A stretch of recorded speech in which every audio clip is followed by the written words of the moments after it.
Good morning, students. This is your SSP teacher Pratibha Sarma, and today we are reading chapter 2. Administration structure policy and impact of British rule. Okay, इसमें हमने क्या क्या पढ़ लिया है। Due rule के अंतर्गत क्या था, पावर जो था वो डिवाइड था कंपनी के बीच में और नवाब के बीच में। Power divided between company and Nawab. Okay, due rule में ये था। इसके कॉन्फ्लिक्शन हुए थे, कंपनी और नवाब के बीच में कॉन्फ्लिक्शन होने लगे थे, इसलिए ये ड्यू रूल ज्यादा सक्सेस नहीं हुआ। इससे बंगाल का जो था जो भी अच्छा उस समय प्रशासन चल रहा था, लेकिन इस रूल की वजह से उसकी अर्थव्यवस्था चौपट हो गई। रेगुलेटिंग एक्ट जो है 1773 में बनाया गया। इसके ऑब्जेक्ट यानी उद्देश्य थे कि जितने भी कमियां थी कंपनी के ऑर्गेनाइजेशन में उसमें सुधार करना और कंपनी के मिस गवर्नेंस में जितने भी मिस गवर्नेंस के जितने भी रीजन थे उसको रेक्टिफाई करना। ओके, नेक्स्ट टॉपिक में लैंड रेवेन्यू पॉलिसी में पढ़ा था। लैंड रेवेन्यू पॉलिसी में हमने पढ़ा था चार्टर एक्ट 1813 में बना था। आगे की स्टडी बुक से कंटिन्यू। बच्चों, हमने जमींदारी सिस्टम पढ़ लिया था, रायोटी सिस्टम पढ़ लिया था और महालवारी सिस्टम पढ़ लिया था। ठीक है, रायोटी सिस्टम में रायोट और कल्टीवेटर के पास अपना लैंड था। वो जिस भी लैंड को कल्टीवेट करते थे उनका ये राइट था कि ये हमारी लैंड है, जबकि महालवारी सिस्टम में पीजेंट के पास ऐसा कोई भी राइट्स नहीं था। ब्रिटिश यहाँ से पढ़ रहे हैं। The British policy had a distress effect on the cottage industry. British policy की वजह से सबसे ज्यादा बेकार इफेक्ट पड़ा, डिस्ट्रेस इफेक्ट पड़ा कॉटेज इंडस्ट्री पे पड़ा। कॉटेज इंडस्ट्री, ठीक है, जो भी कुटीर उद्योग होते हैं, आर्टिशियन, हैंडीक्राफ्ट इंडस्ट्री, इन सब पे बुरा इफेक्ट पड़ा। जो भी आर्टिशियन थे, हैंडीक्राफ्ट जो भी इंडस्ट्री थी हमारी इंडिया में, उस पर बहुत बुरा इफेक्ट इसका पड़ा। ठीक है, initial artisan and craft person use to sell their goods to foreign trader. जो भी initially artisan and craftsman use to sell their goods to foreign trader. जो भी आर्टिशियन और क्राफ्टमैन थे वो अपने गुड्स को फॉरेन ट्रेडर्स को बेचते थे और अपना प्रॉफिट अर्न करते थे। Demand for Indian goods in foreign market was enormous and started affecting the British industry adversely. क्योंकि इंडियन गुड्स की, इंडियन सामान की फॉरेन मार्केट में बहुत ज्यादा डिमांड थी, बहुत अच्छा इंडिया का मार्केट था फॉरेन इंडस्ट्री में, इसलिए इसको जो है ब्रिटिश इंडस्ट्री बहुत ज्यादा इससे इफेक्ट हुई। Their industry face acute problem of survival and ultimately British banned the trade of use of Indian cloths. जिसकी वजह से इस इंडस्ट्री को ब्रिटिश लोगों ने बैन कर दिया। बैन यानी बंद कर दिया। इंडिया को अपने क्लॉथ्स को बाहर बेचने इसमें क्या कर दिया, बैन कर दिया, रोक दिया गया। ठीक है, और इसकी वजह से कई सारी एक्यूट प्रॉब्लम सर्वाइवल में हुई। सर्वाइवल यानी जीवित रहने के लिए कई सारी अपना जीवन को व्यतीत करने के लिए बहुत सारी प्रॉब्लम को झेलना पड़ा। Okay, by the time charter act was passed in 1813 England had a massive foreign and colonial market. Charter act जब पास हुआ था 1813 में, इंग्लैंड के पास एक मैसिव फॉरेन था, मैसिव बहुत ज्यादा फॉरेन इंडस्ट्री था, कॉलोनियल मार्केट था। ठीक है, फॉरेन मार्केट बहुत बड़ा था, कॉलोनियल मार्केट था। Huge benefit could be earn by selling English goods in this market. तो काफी सारा बेनिफिट जो है ना इंग्लिश लोग यानी कि ब्रिटिश पीपल काफी अर्न करते थे इन मार्केट से। The East India Company lost trading right when Charter Act was introduced and free trade policy was followed। तो ईस्ट इंडिया कंपनी ने ये राइट खो दिया। कौन सा राइट खो दिया, ट्रेडिंग करने का, क्योंकि इंडिया के लोगों को मना कर दिया। जब इंडिया के लोगों को मना कर दिया तो उनका बेनिफिट कहाँ होगा फिर। ठीक है, तो चार्टर एक्ट के थ्रू ये क्या हुआ, इंट्रोड्यूस हुआ कि उनके पास फ्री ट्रेड पॉलिसी होगी। ठीक है, फ्री ट्रेड पॉलिसी होगी। Consequently British good enter Indian market paying minimum tax. इसलिए ब्रिटिश गुड जो है, ब्रिटिश सामान जो है इंडिया में आना शुरू हो गया कम टैक्स में। ठीक है, मिनिमम मतलब कम टैक्स में। These goods were cheap as compare to product made by Indian artisan. ये जो गुड था, ये गुड्स जो था, सामान जो था, बहुत ज्यादा चीप था इंडियन मार्केट से कंपैरिजन अगर करें तो। This almost reduce the trade of Indian trader to non entity. तो इसने क्या किया, इंडियन ट्रेड को क्या कर दिया, इंडियन ट्रेडर को नॉन एंटिटी के बेस पर क्या कर दिया, रिड्यूस कर दिया। जो भी कॉटन टेक्सटाइल इंडस्ट्री थी जो हमारी समय की बहुत इंपॉर्टेंट थी इंडिया में, these were produce in various parts of India. ये क्या करने लगी, बहुत ज्यादा अच्छा प्रोडक्शन करती थी। कॉटन टेक्सटाइल अच्छा गारमेंट प्रोडक्ट होता था इसमें। The major production centres were in Dhaka, Agra Krishnanagar, Varanasi, Lucknow, Multan, Burhanpur, Lahore, Surat and Ahmedabad and Madurai etcetera. Bharuch, Ahmedabad and Madurai, etc. A law was passed between 700 to 700 England to ban the import of Indian clothes which hit the Indian textile industry.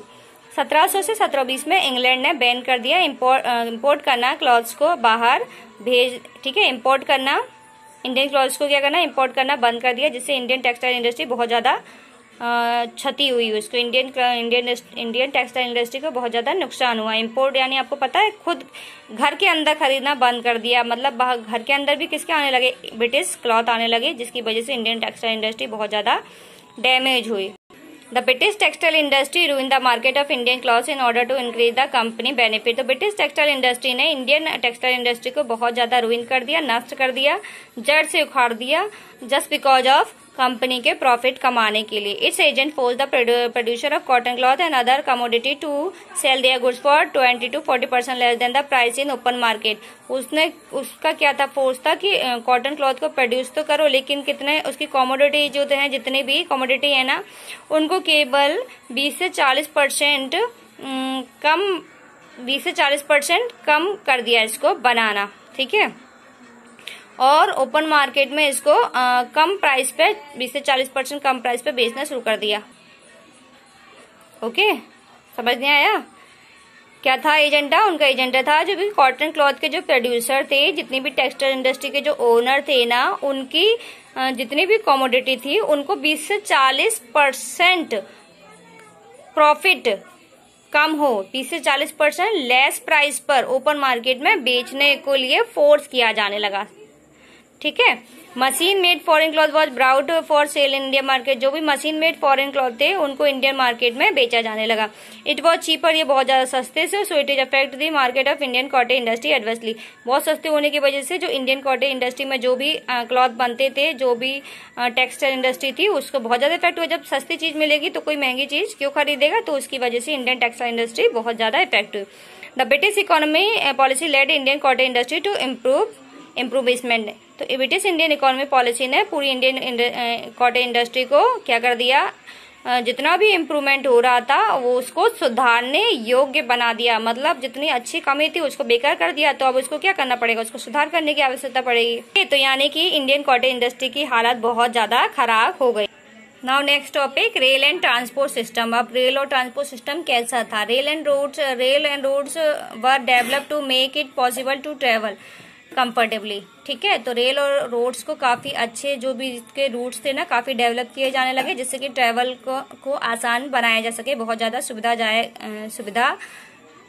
बनाया जा सके। Post and telegraph system बहुत develop, post और telegraph system को develop किया है, जिससे कि मैसेज को और अपनी इन्फॉर्मेशन को पूरे नेशन तक पहुंचाया जा सके। A number of roads were repaired and maintain by Lord Dalhousie, Lord William Bentinck. बहुत सारी रोड्स को रिपेयर किया गया, मेंटेन किया गया लॉर्ड डलहौजी और लॉर्ड विलियम बेंटिक के द्वारा। Main business centres for connected by road and ports. Main उद्देश्य जो था वो क्या था कि रोड को पोर्ट से कनेक्ट कर देना, रोड और पोर्ट्स को क्या करना, मेन सेंटर से कनेक्ट कर देना, ठीक है। Okay, Lord Dalhousie introduce the modern post and telegraph system in India. तो लॉर्ड डलहौजी ने क्या, ये बहुत इंपॉर्टेंट लाइन है, इसको अंडरलाइन कर लेंगे। लॉर्ड डलहौजी ने मॉडर्न पोस्ट और टेलीग्राफ सिस्टम को इंट्रोड्यूस किया। तो who introduce the modern post and telegraph system in India? Lord Dalhousie. Post card stamps were issue and the first telegraph line was set up from Calcutta to Agra. Post card और stamp, ये सब post card और stamp को सबसे पहले introduce और telegraph line को सबसे पहले सेटअप कलकत्ता से आगरा में पहली बार किया गया।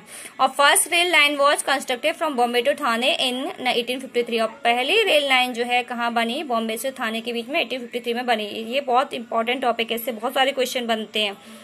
Okay, the development brought uniformity and spread of western thought. तो ये इन डेवलपमेंट ने क्या बना दिया, यूनिफॉर्मिटी ला दी और वेस्टर्न थॉट को पूरे इंडिया में स्प्रेड कर दिया, फैला दिया। The development of rail and transport system provide easy contact with interior. तो इंडिया के रेल रूट ने और ट्रांसपोर्ट सिस्टम ने क्या बना दिया, इजी बना दिया कॉन्टेक्ट को एक जगह से दूसरी जगह तक जाने में। Interior unapproachable parts of the country, ऐसे पार्ट्स इंडिया के जहां पर पहुंचे नहीं जा सकते, जहां अपने मैसेज कन्वे करने में बहुत समय लगता था। तो इसकी वजह से ट्रांसपोर्ट सिस्टम अच्छे होने की वजह से, कम्युनिकेशन सिस्टम होने की वजह से, अच्छा होने की वजह से क्या होने लगा, इम्प्रूवमेंट, मैसेज कन्वे करने में इम्प्रूवमेंट होने लगा। Okay, this resulted in easy ability of raw material and approach of British arms and ammunition to the internal part of the country. इसका रिजल्ट क्या हुआ, इसका परिणाम हुआ कि जो भी रॉ मटेरियल थे और ब्रिटिश आर्म्स के और एम्यूनिशन के जो भी रिक्वायरमेंट थी वो इंटरनल पार्ट में, इंडिया के इंटरनल पार्ट में आसानी से होने लगी। नेक्स्ट है इंडियन सोसाइटी इन 18वीं सेंचुरी। ओके, तो आपको पता है कि कई सारे चेंजेस जो है ना 18 और 19वीं सेंचुरी में हुए। कैसे चेंजेस हुए, जैसे यहाँ से पढ़ रहे हैं, कई सारे रिफॉर्म्स हुए, कई सारे सुधार हुए। ठीक है, इस समय में 19वीं सेंचुरी में जैसे फीमेल इन्फेंटिसाइड जो था, जैसे बालिका भ्रूण हत्या जो था वो अबॉलिश किया गया, उसको हटा दिया गया लॉर्ड वेलेस्ली के द्वारा। बेंटिक ने पास किया 1829 में, सती सिस्टम को बंद किया। सोशल रिफॉर्मर जो राजा राममोहन राय, ईश्वरचंद विद्यासागर थे, दयानंद सरस्वती थे और रामकृष्ण परमहंस थे, उन्होंने कई सारे कॉन्शियस एफर्ट किए जिससे कि सोसाइटी में चेंज आ सके। जो पिटीफुल कंडीशन जो थी, बहुत दयनीय, पिटीफुल यानी बहुत दयनीय कंडीशन जो थी विडो की, पर्दा सिस्टम जो थे, चाइल्ड मैरिज थे, लिटरेसी थी, उसके ऊपर काफी अच्छा काम किया। ये सब सुधार कब हुए, 19वीं सेंचुरी में हुआ। तो 18 और 19वीं सेंचुरी कैसा था, रिफॉर्म्स वाला सिस्टम था। ठीक है, कैसे सुधार हुआ, जो शिशु भ्रूण हत्या थी, बालिका भ्रूण हत्या थी, वो बंद किया लॉर्ड वेलेस्ली ने। बेंटिक ने पास किया सती सिस्टम को बैन किया। ठीक है, कई सारे जो ये सोशल रिफॉर्मर्स के नाम आप याद रखना, राजा राममोहन राय, ईश्वरचंद विद्यासागर, दयानंद सरस्वती और रामकृष्ण परमहंस, इनने कई सारे चेंजेस किए जिससे सोसाइटी में चेंज आ सके। सोसाइटी में किस तरह के चेंज, जैसे विडो के साथ जो बॉडी कंडीशन थी, विधवा महिलाओं के साथ जो भी दयनीय स्थिति थी उसमें सुधार किया। पर्दा सिस्टम जो था, महिलाओं को जो पर्दा करना पड़ता था जिसकी वजह से वो बाहर आ जा नहीं सकती थी, उस सिस्टम में सुधार किया। चाइल्ड मैरिज में सुधार किया और लिटरेसी मतलब निरक्षरता जो भारत में फैली हुई थी उस सुधार में भी काम किया। ठीक है, और इसके अलावा स्लेव सिस्टम जो बच्चों, छोटे बच्चे जो थे ना, 14 साल से कम बच्चे जो भी काम कराते थे उनको, तो उसको भी बंद किया स्लेव सिस्टम। ठीक है, गुलामी सिस्टम को भी बंद किया बच्चों के लिए, 14 ईयर्स वाले बच्चों के लिए।